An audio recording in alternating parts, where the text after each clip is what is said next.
Muy buenas tardes nuevamente con todos nuestros participantes que nos acompañan en estos momentos el día de hoy. Tenemos con nosotros al Comité Técnico Nacional del CENI de la Junta de Decanos del Colegio de Contadores Públicos del Perú con el tema de paradigmas aplicables a la investigación contable. Tenemos con nosotros a nuestro moderador, el doctor Wilson Alexander Tuesta, vocal del CENIC. Adelante, estimado. Gracias, muy buenas tardes con todos los presentes. Bienvenidos a este ciclo de conferencias que se realizará con motivo de la Semana del Contador. Reciban los saludos en nombre del presidente de la Junta de Decanos de los Colegios Contadores Públicos del Perú, el magíster Fernando Amor. Asimismo, de nuestro presidente del Centro Nacional de Investigación de las Ciencias Contables, el doctor René Pérez Villafuerte. Para nosotros es un enorme gusto y una profunda satisfacción compartir este espacio académico en compañía del doctor Martín Villanueva González, quien estará en este momento disertando sobre paradigmas aplicables a la investigación contable. Permítame hacer una breve reseña del currículum y la trascendencia de nuestro expositor en estos momentos. Abogado, contador público, licenciado en educación, magíster en administración y doctor en ciencias contables y empresariales. Doctor del doctorado en la Facultad de Ciencias Contables de la Universidad Nacional Mayor de San Marcos, socio principal del estudio Villanueva, Aramayo y Asociados y presidente del Instituto Peruano de Epistemología Contable. Asimismo, un pequeño resumen sobre el propósito de esta conferencia a cargo de nuestro expositor. Nos va a servir para reflexionar sobre la realidad que representa la contabilidad en la información financiera y, de acuerdo con ello, qué paradigmas de investigación científica son los que deberían adoptarse para la investigación en contabilidad. Bienvenido sea usted, doctor Martín Villanueva, y le cedo el uso de la palabra para esta importante exposición. Gracias otra vez. Muchas gracias, Wilson. Muchas gracias también a la Junta de Decanos por la gentil invitación para acompañarlos o para poder estar todos nosotros juntos para iniciar un poco de reflexión sobre el tema de la investigación contable. Me gustaría comenzar, quisiera compartir mi pantalla primero.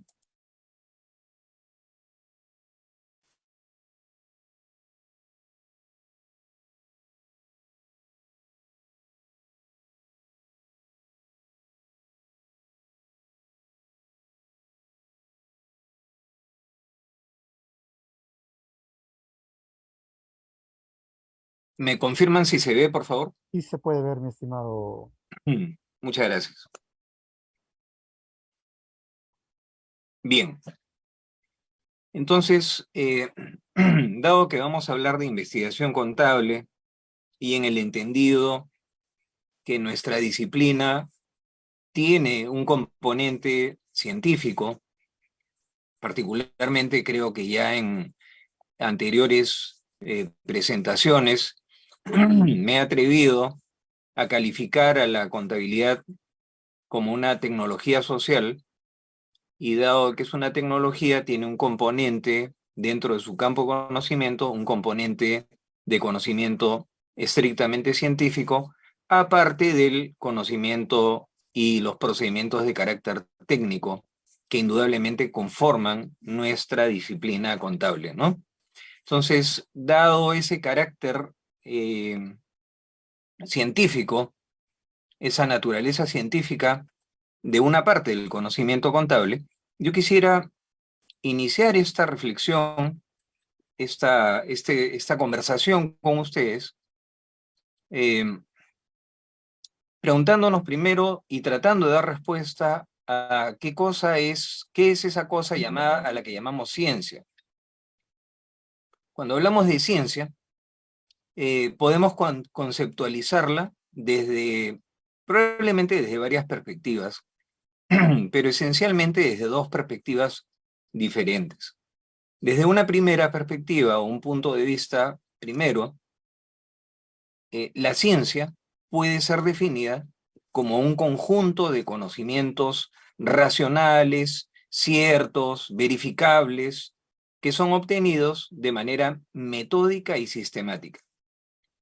Pero por otro lado, fíjense, aquí estamos hablando de ciencia como conocimiento. Pero, por otro lado, puede también conceptualizarse a la ciencia como una actividad, es decir, como aquella actividad humana generadora de conocimiento, pero no generadora de cualquier conocimiento, sino de un conocimiento al que podríamos calificar de racional, objetivo, verificable, demostrable, preciso, comunicable, y el cual es obtenido gracias a la aplicación de métodos ordenados, explicables, repetibles, a los que en conjunto usualmente le damos el nombre de método científico. Y justamente la aplicación del método científico es lo que nos permite darle validez y universalidad a los resultados obtenidos de la investigación, de esa investigación que siempre queremos calificar como investigación científica, ¿no? Pero ¿cómo podemos definir al método científico? El método científico podemos definirlo como el conjunto de reglas que prescriben los procedimientos, estrategias y tácticas que deben utilizarse para la realización de la investigación científica. Para Mario Bunge, esas reglas son, primero, formular el problema con precisión desde el inicio, o sea, desde que vamos a investigar, tenemos que comenzar por formular con precisión el problema. Si ustedes, todos los que han tenido en algún momento que desarrollar alguna investigación, o en el caso de los profesores, cuando, por ejemplo, les toca dictar un curso de metodología, o enseñar o supervisar el desarrollo de trabajos de investigación, habrán notado que muchas veces el principal problema de los alumnos, de los estudiantes que se embarcan en una investigación, reside en la formulación del problema. Pero la formulación del problema, el hecho de que sea la primera regla del método científico, no quiere decir que sea en realidad una regla difícil. Lo que pasa es que la ciencia siempre pretende hacer economía de recursos. Entonces no podemos hacer un trabajo de investigación científica si no tenemos claro qué es lo que vamos a investigar. ¿Cómo podemos buscar algo si no sabemos qué estamos buscando? Entonces, la primera regla que nos exige el método científico es precisamente formular con precisión desde el inicio ese problema. Claro, la tragedia que normalmente vemos muchas veces entre los estudiantes es que pretenden formular un problema sin leer absolutamente nada. Entonces, si yo no leo y no conozco la realidad hacia la que me quiero acercar, aproximar para conocerla, o para encontrar algún tipo de situación, vamos a llamarle así problemática, ¿no? Pues entonces difícilmente voy a poder generar una formulación del problema. En mi experiencia como asesor de tesis, siempre he notado que el gran problema de los tesistas pasa justamente por la formulación precisa del problema, y esto es consecuencia muchas veces de la falta de lectura. La segunda regla consiste en proponer conjeturas bien fundamentadas, no suposiciones carentes de fundamento. O sea, no se trata de decir, yo pienso que si cambiamos la legislación anticorrupción, entonces va a reducirse la corrupción en el Perú. ¿Cuál ha sido el fundamento para que yo diga eso? Si sale el ejército a patrullar las calles, entonces se va a reducir la delincuencia en el Perú. ¿Tengo alguna evidencia de que esto va a pasar? Si no la tengo, entonces simplemente estoy emitiendo opiniones sin ningún fundamento. Entonces tampoco puedo entrar a una investigación científica con hipótesis sin fundamento. Y lo que le va dando fundamento precisamente a una conjetura de tipo hipotético, a una hipótesis de tipo científico, es el hecho de que si voy a hacer alguna investigación en algún punto de una línea de investigación más o menos alto en el que pretendo explicar una situación, previamente, pues, dentro de esa línea de investigación debería haber hecho por lo menos aproximaciones de tipo exploratorio, previo, si no yo, algún otro investigador al que pueda estar usando como fundamento para poder generar estas hipótesis. Luego someter la hipótesis a una rigurosa contrastación, y para esto, por supuesto, habrá que emplear una serie de métodos. Recordemos que este método científico este método científico tiene una serie de reglas que se apoya demasiado, tal vez, en el naturalismo, en la tradición filosófica positivista, y por eso presume que es relativamente fácil, que existe una realidad que está ahí afuera, y a la que nos podemos aproximar, y la cual podemos conocerla a través de aplicación de determinadas técnicas o métodos. Luego, no declarar la hipótesis como confirmada, sino solamente como parcialmente verdadera.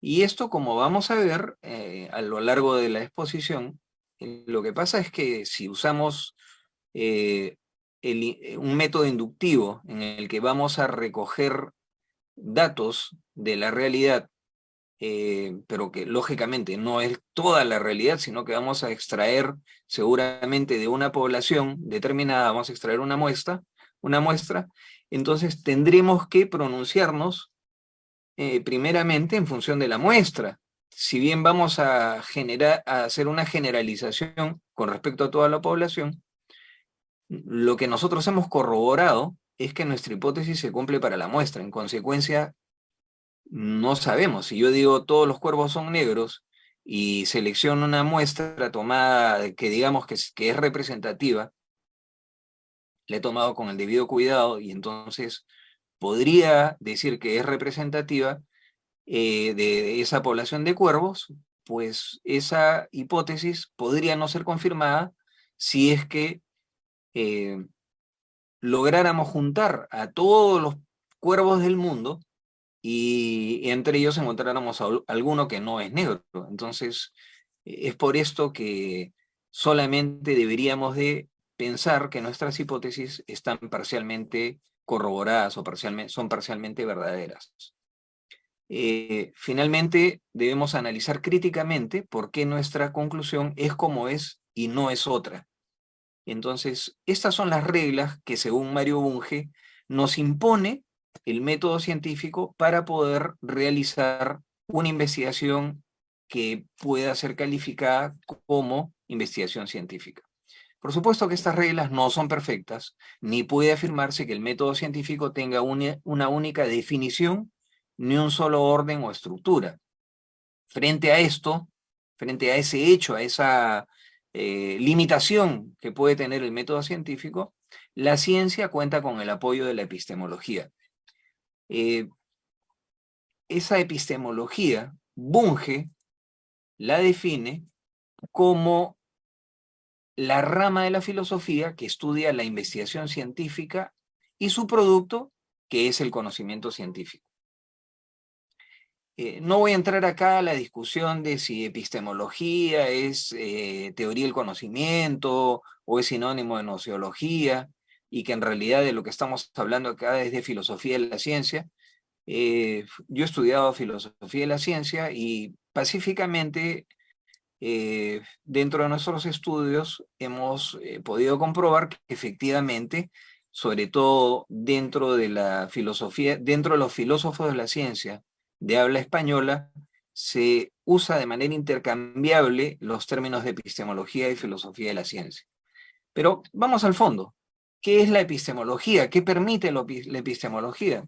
La epistemología permite ofrecer un marco teórico que ayuda a los científicos a comprender qué métodos son apropiados para diferentes tipos de investigación. Por ejemplo, un enfoque positivista, el cual vamos a explicar luego, podría ser más adecuado para una investigación en física mientras que un enfoque constructivista o interpretativista podría ser más pertinente para una investigación en ciencias sociales. No es lo mismo, pues, la física que las ciencias sociales, dada la complejidad y el conjunto mayor de variables que usualmente están presentes en el estudio de grupos poblacionales o relaciones de tipo social, ¿no?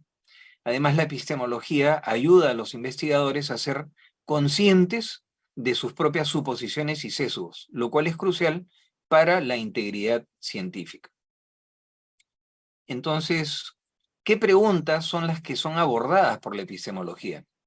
La epistemología aborda preguntas como ¿qué cosa es el conocimiento? Por eso digo desde el principio, para poder investigar, tenemos que saber qué estamos buscando. Para saber qué estamos buscando, tenemos que conocer nuestras herramientas. Si no conocemos el tema, no conocemos las herramientas, no tenemos fundamentos de metodología, por ejemplo, o algo de epistemología, entonces nuestra investigación se hace sumamente complicada, porque estamos agarrando cosas que no entendemos. Y no es que estas sean difíciles, sino que simplemente, usualmente no tenemos el cuidado de adquirir esas competencias necesarias para poder desarrollar, digamos, cabalmente un trabajo de investigación científica, ¿no? Entonces la epistemología también me dice cómo adquirimos el conocimiento, qué métodos son válidos para obtener conocimiento, y cómo distinguimos al conocimiento verdadero del conocimiento falso. De hecho, en epistemología, por ejemplo, el conocimiento falso simplemente no es conocimiento. O sea, yo puedo saber algo, ¿no? Yo puedo saber que mi vecino se sacó la lotería, pero a lo mejor eso es falso. Yo lo sé porque él me lo ha dicho. Pero si yo hiciera una investigación, podría descubrir a lo mejor que mi vecino en realidad no se sacó la lotería, sino que tiene una empresa sumamente lucrativa, pero me está ocultando esa información, ¿no? Entonces, sé algo, pero no tengo conocimiento cabal de eso, por lo tanto, no es un conocimiento verdadero. La epistemología, además, como rama de la filosofía, que estudia la naturaleza, el origen, los límites del conocimiento, siempre ha sido una plataforma para diversas corrientes y teorías. Estas corrientes epistemológicas ofrecen distintas perspectivas sobre cómo es que se adquiere y cómo es que se valida el conocimiento, y tienen implicancias directas en la metodología científica y social. Por ejemplo, hablemos de 3 corrientes epistemológicas. Una, el racionalismo, cuyo principal representante es René Descartes o René Descartes, ¿no? Hablemos un poquito sobre el empirismo también, con sus representantes, teniendo como representantes a David Hume y a John Locke. Y finalmente, el positivismo, fundado esencialmente por Comte, ¿no? El francés. Sobre el racionalismo, ¿qué podemos decir del racionalismo? El racionalismo sostenía que la razón es la principal fuente de conocimiento. O sea, nuestra razón es la principal fuente de conocimiento, más allá de cualquier experiencia sensorial. O sea, más allá de lo que nuestros sentidos nos puedan decir, yo puedo ver algo, escuchar algo, tocar algo y sentirlo, pero más allá de esa experiencia sensorial, es mi razón, la razón humana, la que me permite llegar a ese estado de conocimiento. Entonces, Descartes argumentaba que el conocimiento comienza a partir de una duda metódica y que la razón es la que permite llegar a verdades fundamentales mediante el pensamiento deductivo. En la ciencia moderna, el racionalismo tiene especial importancia en áreas como la matemática y la lógica, donde el razonamiento deductivo es primordial. En el caso del empirismo, frente al racionalismo surgió como corriente totalmente opuesta el empirismo. con representantes como David Hume o John Locke, que al contrario de los empiristas, sostenían que el conocimiento se derivaba fundamentalmente de la experiencia sensorial. Entonces, los racionalistas se basaban en la razón, los empiristas en la experiencia. ¿Qué experiencia? La experiencia que podemos tener como seres humanos, que es una experiencia sensorial, ¿no? Lo que podemos ver, oler, escuchar, tocar, ¿no?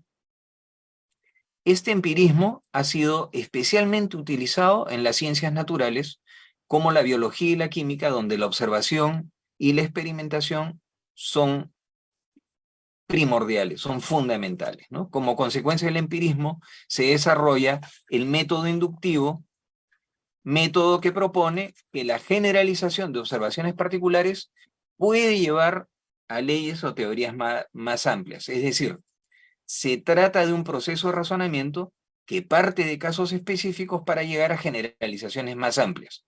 Francis Bacon es citado generalmente como uno de los primeros defensores del método inductivo en la ciencia. Incluso muchos señalan a Francis Bacon como el creador del método científico.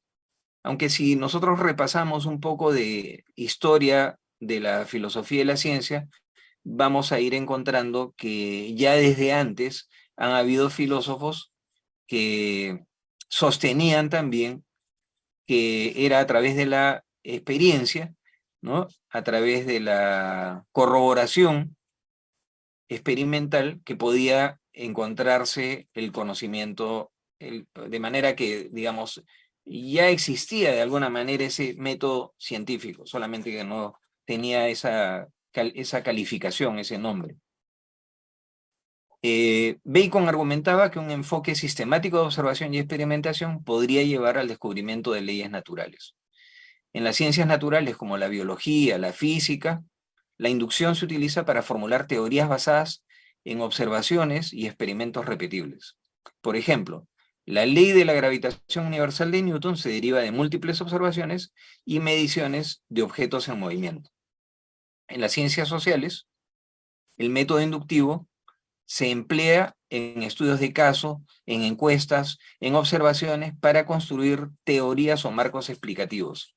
Aunque las ciencias sociales enfrentan muchas más variables y mucha más complejidad que las ciencias naturales, este método inductivo sigue siendo, aún para las ciencias sociales, un enfoque bastante valioso.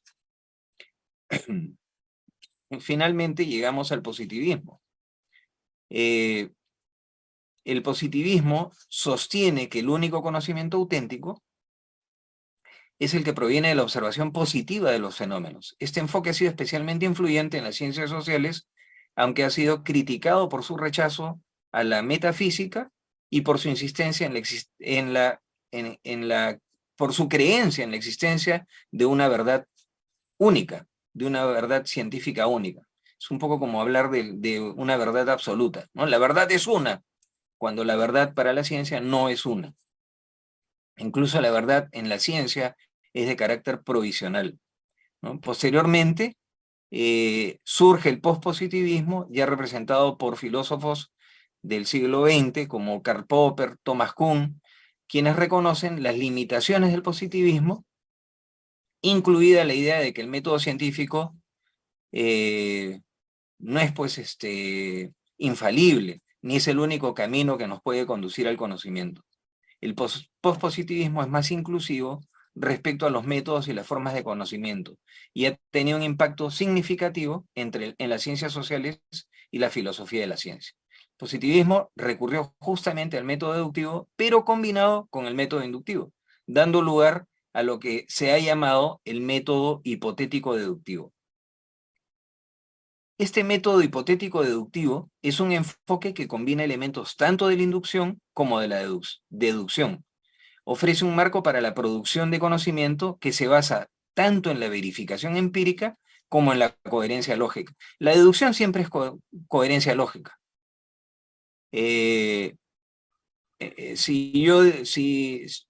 Para hacer una deducción establezco simplemente dos premisas, ¿no?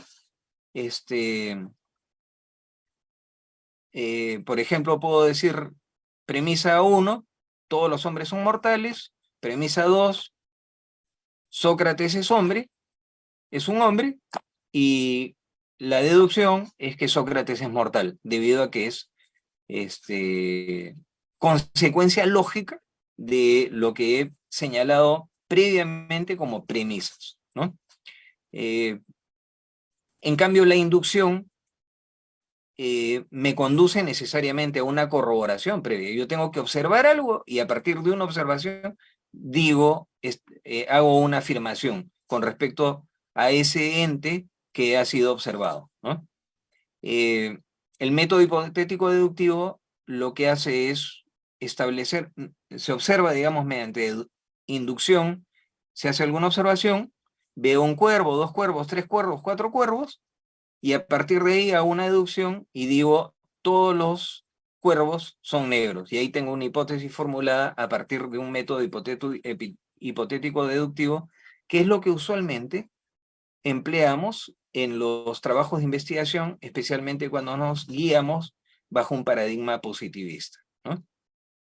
Hecha esta introducción, pensemos ahora en cuáles son los paradigmas de investigación en contabilidad. Primero, pensemos qué cosa es un paradigma. Entonces, Kuhn, por ejemplo, definía los paradigmas como un conjunto aceptado de creencias,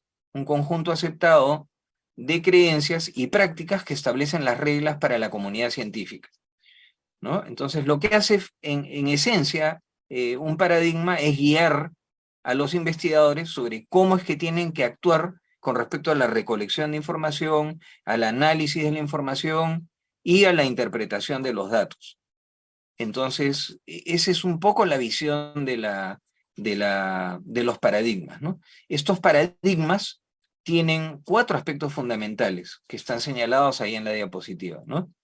Un aspecto ontológico, uno epistemológico, uno metodológico y uno axiológico. El ontológico, referido a la naturaleza de la realidad.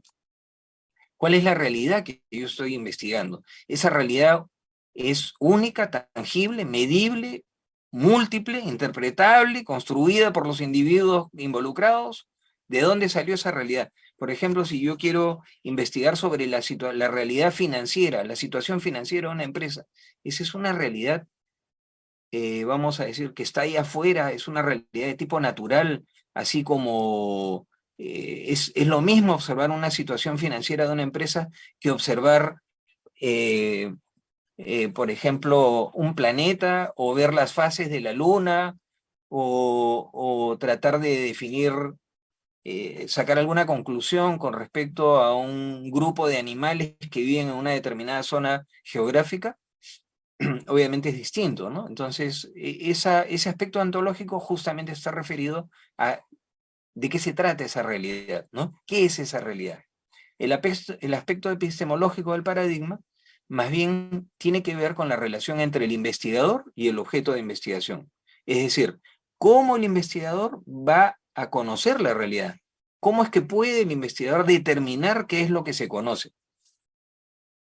El aspecto metodológico se refiere al conjunto de métodos y técnicas que van a utilizarse para recolectar y analizar datos dentro de ese paradigma. O sea, no siempre voy a usar los mismos métodos y las mismas técnicas para todos los paradigmas de investigación. Habrá algunos para los que determinada forma de recolección de información es más propicia, y otros para los que es más propicia otro tipo de técnica. Perdón. El aspecto axiológico está centrado en los valores, en la ética y en las creencias que el investigador aporta al proceso de investigación. El tema de los valores es un tema que es indesligable de la ciencia. Si bien, por ejemplo, el paradigma positivista trata de, o parte de una suposición de que se puede desligar de valores, en la práctica es indesligable, ¿no? La carga axiológica con la que un investigador ingresa a realizar, a acometer su trabajo de investigación, está con él. O sea, no puede desprenderse de él, por más que lo haga, que intente hacerlo, perdón, ¿no? Bien, la contabilidad como disciplina académica, además, ha experimentado muchos cambios a lo largo de la historia, a lo largo del tiempo. Ha cambiado en su enfoque, ha cambiado las metodologías de investigación y se ha ido convirtiendo cada vez en un campo más complejo y más multidimensional. Usualmente, si nosotros tomamos algún libro de metodología de investigación y aplicado especialmente a la contabilidad, vamos a encontrar que lo normal, lo usual es que se clasifican a los paradigmas en 3 categorías principales: positivista, interpretativista y crítica. Pero esta lista no debe ser tomada de una manera limitativa. Pueden haber muchos más paradigmas. Y cada paradigma va a tener su propio conjunto de ventajas y limitaciones. Y la selección de un enfoque particular va a depender en gran medida del problema de investigación. Fíjense, no es que yo diga, voy a hacer una tesis cuantitativa, voy a hacer una tesis cualitativa, voy a hacer una tesis basada en el paradigma interpretativista, voy a hacer una tesis basada en el paradigma pragmatista. No, no. Primero yo me voy a aproximar a alguna situación problemática, voy a definir el problema, y en función de esa definición del problema y de lo que yo quiera contestar en función de esa situación problemática y de mis posibilidades, es que yo voy a generar un diseño de investigación. Entonces, el enfoque va a depender mucho del problema de investigación. ¿Cómo diseño mi trabajo de investigación? Dependerá del problema de investigación. No es que yo diga, voy a hacer un trabajo de investigación cuantitativo. A ver, vamos a ver sobre qué investigo. Ese es un enfoque equivocado, ¿no?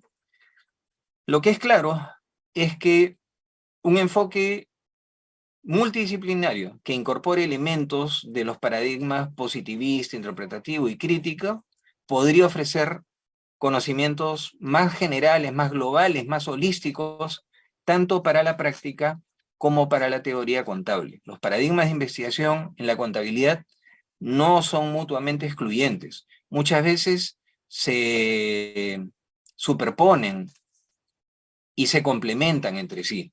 La elección del paradigma puede influir significativamente en la formulación del problema, el diseño de la investigación y la interpretación de los resultados. Además, con situaciones nuevas como el advenimiento de la inteligencia artificial y el Big Data, el futuro de la investigación en contabilidad podría haber una fusión de enfoques cuantitativos y cualitativos. Pasemos a revisar 5 paradigmas en la investigación contable. Esperemos que me dé el tiempo para repasar todos. Comencemos por el paradigma positivista. Me pasé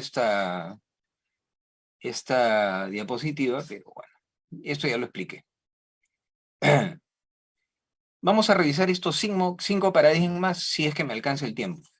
El positivista, el postpositivista, interpretativista, crítico y pragmatista. Como ven, ya aparecieron algo más que esos 3 que había señalado primero, ¿no? El positivismo ha sido el paradigma de investigación que ha dominado el campo de la contabilidad durante muchas décadas. De hecho, muchos de ustedes, contadores públicos, han tenido que preparar tesis en las que prácticamente se nos imponía, se nos obligaba, vamos a decir así, a realizar trabajos de investigación bajo este paradigma positivista, ¿no? ¿Por qué? Porque se dice que bajo el paradigma positivista es que se emplea mejor el método científico, ¿no? Ahí es de plena aplicación el método científico, ¿no? Entonces este enfoque se basa en la creencia de que la realidad es objetiva. Entonces, como es objetiva, yo puedo describirla exacto, no me voy a equivocar, ¿no? Y que puede medirse mediante métodos cuantitativos, caracterizándose este paradigma por su énfasis en la objetividad, la verificabilidad y precisamente en el empleo del método científico, ¿no? La epistemología positivista entiende el conocimiento como una representación fidedigna de un mundo externo y objetivo, fíjense. Entonces, desde este paradigma, ahí está el mundo afuera, yo lo puedo ver y yo lo puedo conocer a través de la aplicación del método científico. Entonces, los investigadores pueden operar bajo el supuesto de que esos fenómenos los podemos medir de manera precisa y predecible incluso, ¿no? El positivismo sostiene entonces una ontología realista. ¿Qué quiere decir eso? Cree en la existencia de una realidad, cree que hay una realidad objetiva, cree que puede ser medida y comprendida a través del método científico. Asume que esos fenómenos tienen existencia plena, objetiva, independiente de nuestra percepción. Es decir, si yo si yo veo una montaña, vía la percepción, yo puedo decir ahí hay una montaña. Si cierro los ojos, pero soy positivista, sigo diciendo de que ahí hay una montaña, ¿cierto? En un extremo, frente a las ontologías realistas, por ejemplo, hay ontologías irrealistas. Existen los irrealistas, que dicen, no existe ninguna montaña, no existen cerros, no existen carreteras, no existe nada de eso que tú has querido denominar, porque la realidad a lo mejor es una sola, indivisible, ¿no? Y tú la has querido partir en pedazos, pero claro, ese partir la realidad en pedazos no es pues una cosa que carezca de sentido. El ser humano ha hecho esa conceptualización de la realidad para poderla entender y entender la realidad precisamente para poderla dominar. Y por eso es que nosotros estamos enfrascados en el tema de la investigación científica, ¿no? Para poder dominar la realidad, para poder, digamos, tener un mejor conocimiento de la realidad que nos conduzca a una vida mucho más cómoda, ¿no? Entonces asume este positivismo que los fenómenos tienen existencia objetiva, independientes de la percepción humana, y eso se traduce en la utilización de métodos cuantitativos y diseños experimentales para medir variables de manera precisa. Dado que la objetividad es la piedra angular del positivismo, se considera que la contabilidad es un fenómeno observable, que puede medirse y que se puede analizar empíricamente. Los investigadores positivistas pretenden encontrar patrones, formular hipótesis. Cuando buscamos un patrón en la realidad estamos buscando la regularidad. O sea, yo puedo decir que el sol va a salir mañana porque todos los días sale el sol y sale más o menos a la misma hora, ¿no? O sale exactamente a la misma hora. Por eso es que, dada esa regularidad, yo puedo hacer como hipótesis, el sol va a salir mañana, ¿no? El sol va a salir mañana a las 6 de la mañana, ¿no? O va a calentar a las 12 del día, va a estar la temperatura más alta, ¿no? E incluso ustedes ven que en temas meteorológicos se hacen predicciones, ¿no? Y eso es en función de ciertas regularidades, ¿no? ¿Por qué ahora hay una preocupación sobre el fenómeno del niño? Porque regularmente, cuando hay fenómeno del niño, se produce una serie de desastres. Entonces, ya nos dijeron que va a haber fenómeno del niño. Entonces, la consecuencia es que va a haber desastres. Entonces, tengo que hacer algo para evitar los desastres, ¿no? El enfoque positivista es muy valorado en entornos corporativos donde se necesitan modelos justamente predictivos y análisis cuantitativos para la toma de decisiones. El positivismo es un enfoque que busca explicar los fenómenos contables mediante la recopilación de datos empíricos y la aplicación de métodos o modelos teóricos. Este enfoque es dominante en áreas como la contabilidad financiera y se centra en la objetividad y la verificabilidad. La investigación positivista en contabilidad siempre o casi siempre emplea métodos cuantitativos como modelos econométricos, análisis de regresión, estadísticas inferenciales para probar hipótesis. De hecho, ingresar a un trabajo de investigación bajo el paradigma cuantitativo, aplicando métodos cuantitativos, el paradigma positivista, utilizando métodos cuantitativos, sin saber estadística, es como correr una carrera o querer jugar fútbol de alta competición sin zapatos, ¿no? Entonces voy a tener un poco de aprietos, ¿no? Justamente a este enfoque entonces se le atribuye gran valor debido a que adopta el método científico. Y la adopción del método científico asegura un alto nivel de rigor en la recolección y análisis de datos. Y esto aumenta la fiabilidad y la validez de los resultados. Este paradigma ha sido muy influyente en la contabilidad y ha permitido justamente, entre otras cosas, examinar, y esto se encuentra mucho en la literatura contable, en los artículos científicos de contabilidad, ¿no? Cómo se hacen estudios para relacionar la información contable y los precios de mercado, ¿no? El valor de las acciones y los estados financieros, la aplicación de las normas internacionales de información financiera y la formación de precios en el mercado, ¿no? El mercado de valores. Y también se usan estos enfoques para aplicarlos en la evaluación de la eficacia de prácticas de auditoría, políticas de gobierno corporativo, etc., ¿no? En cuanto al diseño de la investigación, al paradigma positivista, hay que indicar que normalmente es cuantitativo, implicando el uso de métodos estadísticos para analizar los datos. Este diseño va a comenzar con la formulación de una pregunta de investigación claramente definida y la identificación de variables independientes y dependientes. Esto es bajo un supuesto de que existe de alguna manera una cierta causalidad, ¿no? Aunque no todos los trabajos de investigación cuantitativa deben de abordarse bajo ese supuesto de la existencia de una causalidad. Pueden haber incluso relaciones entre variables, pero que no son provocadas por una relación causa-efecto, no revela una relación causa-efecto. Esto es seguido por la selección luego de una muestra representativa, la recopilación de datos utilizando herramientas estandarizadas como cuestionarios o experimentos controlados. Bien, en el paradigma positivista, post-positivista, más bien ya nos comenzamos a encontrar con un enfoque más equilibrado y flexible. La idea de post-positivismo es justamente una idea más moderna, que siguió al positivismo, que reconoció las limitaciones del positivismo, y entonces buscó un equilibrio y trató de trascender esas limitaciones del positivismo en la investigación contable. Entonces, mientras que el positivismo está centrado en la objetividad, en la cuantificación, el postpositivismo más bien reconoció tanto los aspectos objetivos como los subjetivos de la contabilidad. La epistemología postpositivista asume más bien que hay una realidad imperfectamente aprehensible, o sea, no pudo conocerla perfectamente, y por lo tanto me voy a tratar de aproximar a la verdad a través de métodos empíricos y teóricos, pero sabiendo que es una verdad relativa, ¿no? No es una verdad absoluta, para decirlo en términos comprensibles, ¿no? El postpositivismo adopta entonces una ontología crítica realista. Este no es el paradigma crítico, es la ontología crítica realista de Popper.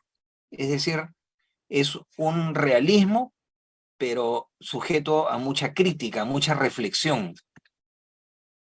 Entonces, aunque reconoce una realidad objetiva, acepta que nuestra comprensión de ella siempre está limitada. No logramos conocer absolutamente la realidad, ¿no? El postpositivismo se va a caracterizar por la incorporación de una variedad de métodos, tanto cuantitativos como cualitativos, permitiendo además una comprensión más completa del fenómeno contable, ¿no? Este paradigma ha encontrado un lugar especial en el área de la contabilidad social y contabilidad medioambiental, donde se examina cómo las prácticas contables pueden afectar, y de hecho son afectadas por los desafíos sociales y ecológicos. Y además también el postpositivismo está siendo aplicado para estudiar la teoría de la agencia, aportando un enfoque mucho más holístico que considera las complejidades de las relaciones de agencia en un entorno empresarial. Paradigma postpositivista ofrece un marco de investigación contable más integrador, capturando la complejidad y la riqueza de los fenómenos contables. En cuanto al diseño de investigación del paradigma postpositivista, debe señalarse que el postpositivismo a menudo utiliza métodos mixtos, combinando enfoques cuantitativos y cualitativos para abordar preguntas de investigación más complejas. Esa flexibilidad permite una comprensión más completa y matizada de los fenómenos estudiados. En este paradigma, la validación ya no se busca a través de la replicación exacta, como suele ocurrir en el positivismo, sino a través de la triangulación de métodos y fuentes. Es decir, pruebo con otros métodos también cualitativos, para ver si encuentro más o menos coherencia entre los resultados, entre los hallazgos producto de mi investigación. Esta aproximación permite también entonces una comprensión más rica, más contextualizada de los fenómenos que estamos estudiando. La generalización se va a considerar, pero desde una perspectiva más matizada, porque ya no puedo universalizar los resultados, sino lo que trato es de aplicar esos resultados en contextos similares a los que han sido objeto del estudio. El paradigma interpretativo, estoy corriendo un poco para poder cubrir los 5 paradigmas que les he seleccionado. Interpretativo se centra en el entendimiento de la contabilidad como una construcción social. O sea, el paradigma interpretativo piensa que la contabilidad es una construcción social. Como tal, si es construcción social, es subjetiva y es contextual. Entonces ya no la voy a abordar como un fenómeno de la naturaleza, como un objeto natural. No lo puedo estudiar como estudiaría a un mineral, a una cueva, a un océano, a un animal, ¿no? Tengo que estudiarlo de otra manera, porque es una construcción social. Esto desde el paradigma interpretativo. Este paradigma, entonces, abraza una ontología relativista. Sostiene que la realidad es construida subjetivamente a través del significado y la interpretación. La epistemología interpretativista acepta que el conocimiento es relativo y contextual, y esto se traduce en el favorecimiento de metodologías cualitativas tales como la etnografía y la fenomenología. Desde la perspectiva interpretativista, el conocimiento se crea en la interacción entre el sujeto y su entorno. Este enfoque epistemológico tiende a favorecer métodos cualitativos y abordajes interpretativos. Por esa razón, este enfoque se apoya principalmente en metodologías cualitativas tales como los estudios de caso, las entrevistas, la observación participante. El investigador se mezcla con el grupo para poder entender los significados de las prácticas contables desde la perspectiva, ya no del investigador, sino desde la perspectiva de los participantes. A diferencia del positivismo, el interpretativismo se va a centrar entonces en el significado y la interpretación de los fenómenos contables. Contrario al positivismo, que se enfoca en la objetividad y cuantificación, en el interpretativismo vamos a buscar entender el contexto y las múltiples realidades construidas por los actores involucrados. Se va a ocupar de cuestiones como la toma de decisiones, la ética, la responsabilidad social, y este paradigma ha sido muy usado en la contabilidad de gestión y en la contabilidad social y también en la medioambiental.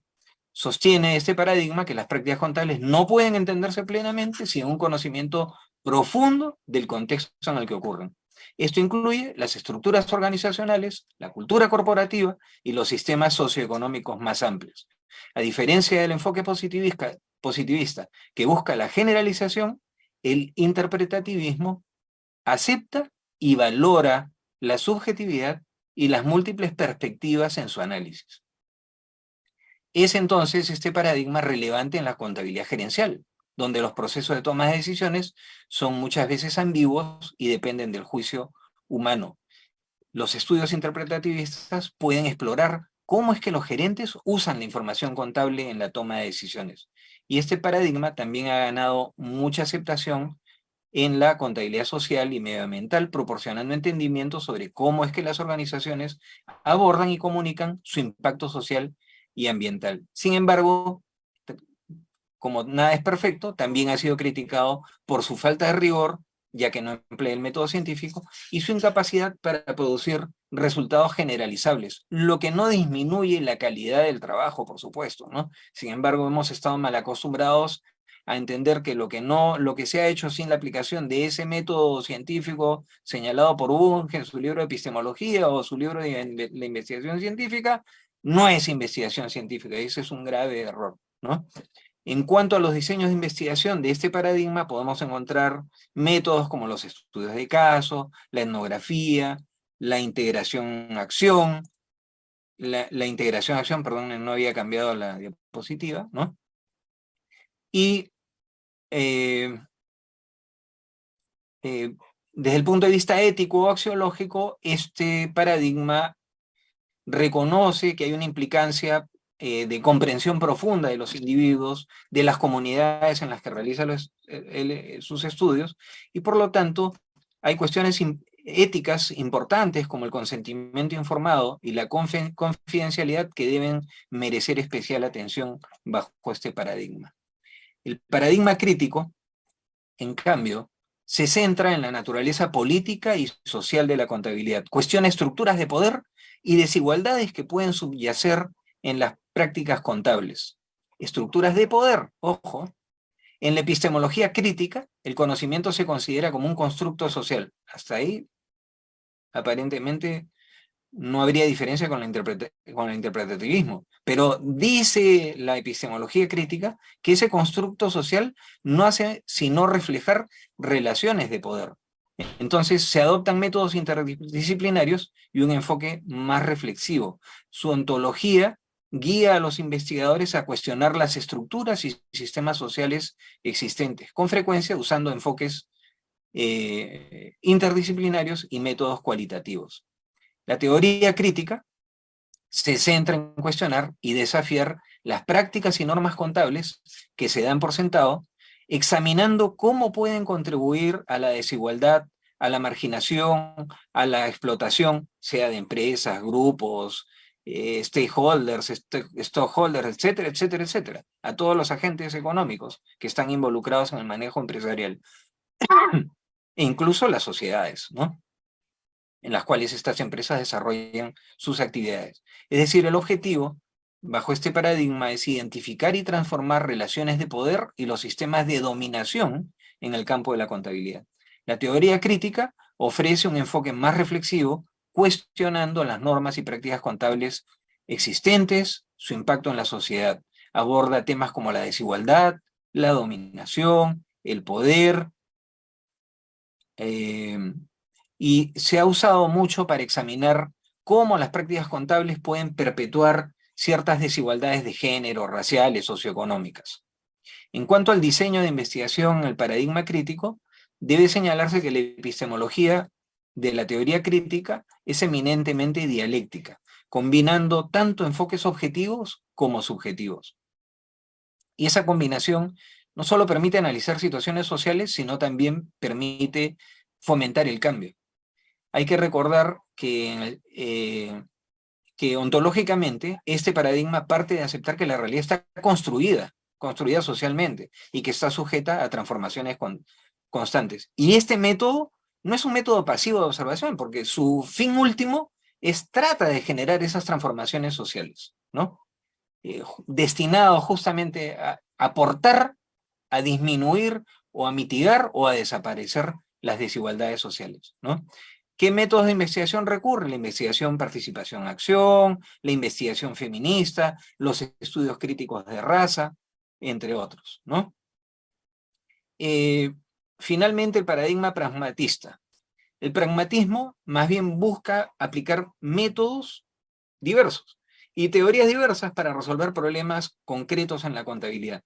Este enfoque es especialmente útil en áreas interdisciplinarias como la contabilidad sostenible, donde es necesario tener en cuenta tanto aspectos cuantitativos como cualitativos. El paradigma pragmatista viene ganando terreno en el ámbito de la investigación contable, ofreciendo una aproximación flexible y orientada a soluciones para entender la complejidad de la práctica contable. El pragmatismo originado en los trabajos filosóficos de Dewey, James y Peirce, grandes pragmatistas, filósofos pragmatistas norteamericanos, se centra en los resultados y en la aplicación práctica del conocimiento. En lugar de preocuparse por las cuestiones ontológicas y epistemológicas tradicionales, el pragmatismo se enfoca en cómo se puede aplicar la investigación para abordar problemas específicos. En la investigación contable, el pragmatismo permite abordar problemas complejos que no pueden ser entendidos mediante un solo enfoque. Por ejemplo, en el caso de la contabilidad medioambiental, el pragmatismo permite combinar métodos cuantitativos para medir el desempeño con métodos cualitativos que capturan la complejidad del entorno empresarial. Entonces, emplea este paradigma métodos mixtos de investigación, que hay gente que dice que no existen los métodos mixtos. En todo caso, dentro del trabajo de investigación podemos encontrar aspectos cualitativos o la aplicación de metodologías cualitativas como metodologías cuantitativas. en la investigación contable esto puede incluir entonces la combinación de análisis de estados financieros, por ejemplo, con entrevistas a contadores y a otros interesados, ¿no? Una de las ventajas inherentes de este paradigma es, con respecto a la investigación contable, es justamente la capacidad que tiene para coexistir e interactuar con otros paradigmas de investigación, especialmente con el positivismo y el interpretativismo. En casos donde se requieren múltiples lentes para abordar una cuestión compleja, como la auditoría forense, la gobernanza corporativa, el pragmatismo se va a posicionar como un marco flexible, preciso, para permitir la síntesis de múltiples perspectivas.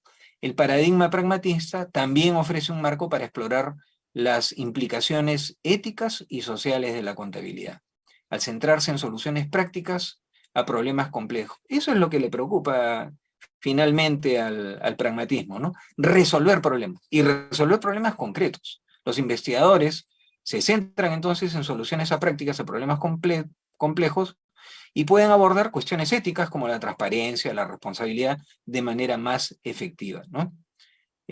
No se enmarca entonces, no queda encasillado este paradigma en, como le ocurre a los positivistas o a los interpretativistas, en una única ontología o epistemología. En lugar de eso, más bien, se centra en métodos de investigación, en preguntarse qué métodos de investigación son los más efectivos para abordar un determinado problema concreto al que se le quiere resolver. Como metodologías, recurre, entre otras, a la investigación en acción y diseños mixtos cuantitativos y cualitativos. Creo que con eso más o menos estoy dentro del tiempo y espero que les haya gustado este contenido de la exposición, y si hay alguna pregunta y queda tiempo, encantado de contestarlo. Gracias, doctor Martín Villanueva, por esta excelente captación. Nos queda muy claro de que el estudio de la contabilidad se puede enfocar desde distintos paradigmas. Hay múltiples fuentes de conocimiento. Mientras esperamos preguntas de nuestros asistentes, me permitiría hacer una pregunta. En ese contexto que acabo de relatar, ¿no?, de diferentes estudios, desde distintos enfoques de estudio de la contabilidad, ¿cuál sería el pensamiento dominante ahora? Hace mención usted que el positivismo ha tenido un escenario muy importante y lo sigue teniendo, y estamos caminando a otros enfoques. ¿Va a ser esto cambiante? ¿Tendremos otro pensamiento dominante para aplicar a algún paradigma en particular? No sé si dominante, si uno dominante, hay países, por ejemplo, donde determinados paradigmas están dominando, ¿no? Por ejemplo, si nosotros vamos a Colombia, el paradigma dominante en este momento es el de la teoría crítica, ¿no? Así es. Ellos están felices desarrollando investigaciones vinculados al tema de la teoría crítica, al paradigma de la teoría crítica, y desarrollan investigaciones sumamente interesantes, ¿eh? Que incluso, tanto así, y han desarrollado tantas habilidades de investigación, que nosotros, gracias Lucho, tantas habilidades de investigación que incluso nosotros solemos usarlos un poco de modelo a ellos ahora, ¿no? Y todos queremos siempre tratar de tener a algún profesor colombiano con nosotros para que nos ayude a ilustrarnos respecto a las experiencias, ya que ellos están logrando bastantes resultados en materia de investigación científica, incluso publicando resultados, gracias Darwin, en diferentes revistas muy reputadas, digamos, ¿no? A mí particularmente creo que lo que deberíamos hacer es no encorsetar la investigación científica. O sea, si, por ejemplo, el pragmatismo, que es más bien multiparadigmático, y nos permite aplicar métodos diferentes, y lo que queremos es resolver problemas, y eso nos permite llegar a investigaciones interesantes, pues no veo por qué no hacerlo, ¿no? Entonces, en Estados Unidos, por ejemplo, noto que hay una fuerte corriente de la famosa behavioral accounting, ¿no? La contabilidad conductista, ¿no? Que me parece un enfoque también interesante, ¿no? Porque se enfoca tiene, digamos, muchos aspectos de psicología, en donde, gracias a ti también, René, muchas gracias, donde la psicología es empleada como marco para poder entender cómo es que las personas involucradas en la marcha de una empresa, gracias Félix, se toman decisiones. Entonces, sabiendo cómo toman decisiones, teóricamente podríamos construir normas que apunten a satisfacer la necesidad de generar información que resulte útil para estas personas que toman decisiones de una manera determinada. Entonces, probablemente, digamos, en el tiempo podamos adaptarnos más bien a una investigación, vamos a llamarla así, multimodal o multimétodo, ¿no? Multimetodológica, donde no tengamos ningún problema en aplicar cualquiera de los métodos dependiendo de qué es lo que queremos que nos conteste nuestro trabajo de investigación. Gracias. Rafael Romero pregunta, ¿y el método archivista se puede aplicar, ya que en Estados Unidos lo aplican? ¿Qué método, perdón? Archivista. ¿El método qué? No entiendo. El método archivista, tal cual está escrito en el chat, el método archivista. Archivista. Sí, correcto. Bueno, habría que... Yo la verdad que no más conozco el preciso método en su... archivista en particular, ¿no? Pero, pues, si bajo la aplicación de ese método, ¿no? Resulta que logro contestar mi pregunta de investigación y lo hago de una manera rigurosa, consistente, y además lo hago de una manera, vamos a decir, en la que yo puedo triangular resultados para ver si es que efectivamente los hallazgos o las conclusiones a las que yo he llegado son coherentes, son confiables, son útiles, entonces lo aplico, ¿no? No tengo conocimiento sobre el método archivista, Queda tendría claro. que meterme un poco en eso. Rápidamente, Luis Sánchez dice, en el contexto actual de la profesión contable, ¿qué paradigma es el que debemos desafiar? ¿O utilizar, sería desafiar? ¿Qué métodos podríamos usar en la contabilidad? Yo diría todos. Ahora, mi experiencia, como asesor de tesis, normalmente el alumno no sabe metodología, pero no sabe, vamos a decir, su conocimiento de metodología es demasiado pobre. Entonces, al ser tan pobre, pues lamentablemente tiene serias dificultades para lograr un diseño del trabajo de investigación. No sabe, no tiene idea de qué paradigma está, de si la situación no sabe redactar una situación problemática, no sabe qué es lo que hay que preguntarle qué problema hay que resolver, cómo lo podría resolver, frente a qué realidad está. Entonces, si no resuelve esos problemas previos, difícilmente podemos hacer un trabajo de investigación. Entonces, si no, vamos a estar, vamos a decir, así como me pueden preguntar, ¿qué método podemos usar? Que mi respuesta sería todos, el que sea más aplicable, ¿no? Es como cuando me preguntan, ¿cuál es el mejor vino? El que más te guste, ese es el mejor vino, ¿no?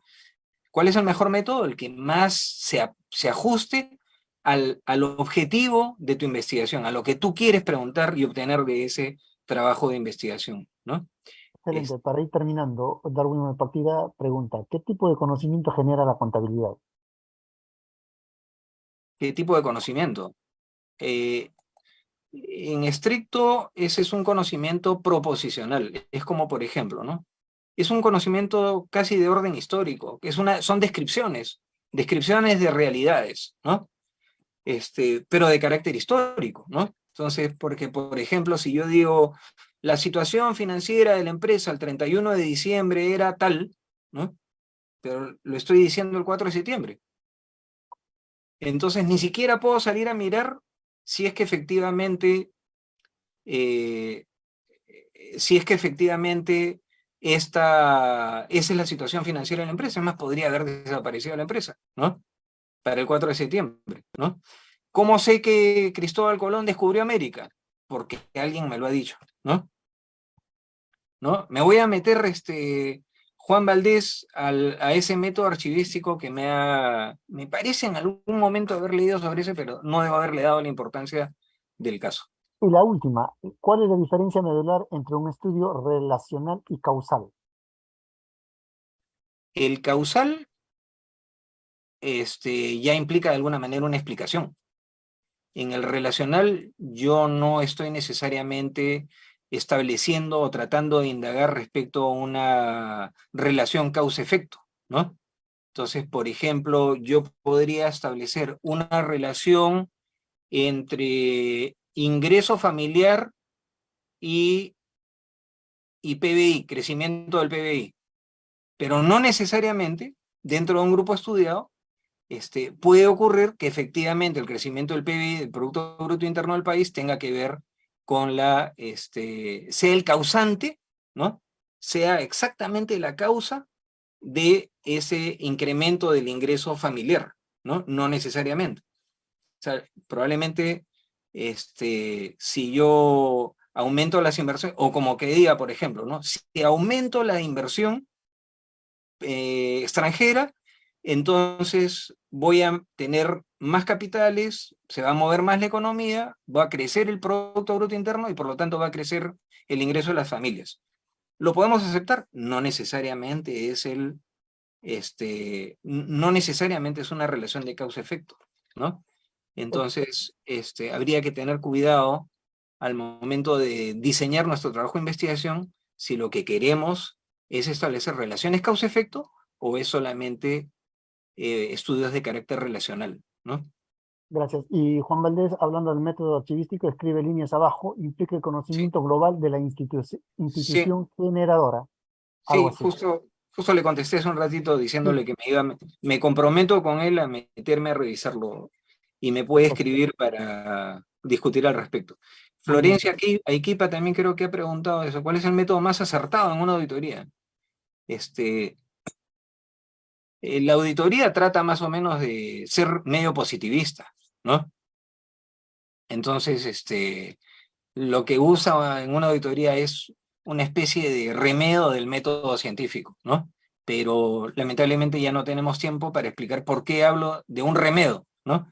Pero sí, más que establecer hipótesis, lo que trata de buscar es una verdad objetiva, pero basado en evidencias que logra obtener, por ejemplo, a través de documentos, digamos, la revisión de documentos para que son el sustento de determinadas transacciones o operaciones realizadas, y otras operaciones, otras técnicas de auditoría, como pueden ser la observación directa, ¿no? Un inventario, un arqueo de caja y cosas por el estilo, ¿no? Que Excelente. son, de alguna manera, aplicaciones del método científico en chiquito, ¿no? Excelente, doctor Martín Vianero, una vez más muy agradecido por esta disertación. Reiteramos las gracias en nombre del presidente de la Junta y de nuestro presidente de CENIC.